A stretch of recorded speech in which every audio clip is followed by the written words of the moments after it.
Hello everyone and welcome to another Claude tutorial. Today we're going to learn how to connect Mixpanel with Claude.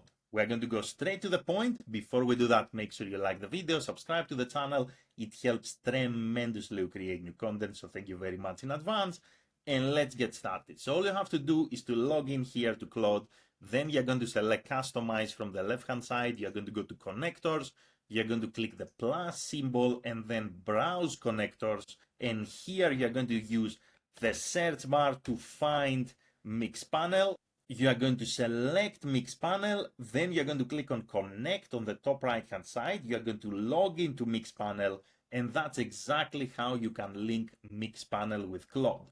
Now, before you get started, pay attention to everything under Tools. This is how Claude can work together with Mixpanel. So Claude can help you to get projects, get events, get event details, create reports, list dashboards, and so forth. Once you connect Claude with Mixpanel, of course, you can ask Claude how else it can help you to work with Mixpanel. And that's it. That's how easy it is to link Mixpanel with Claude. One more time, all you have to do, customize connectors, add a new connector, browse connector, select Mixpanel, log in, and that's all. That's it for this video. Thank you very much for watching and have a great day in any time zone. Bye everyone.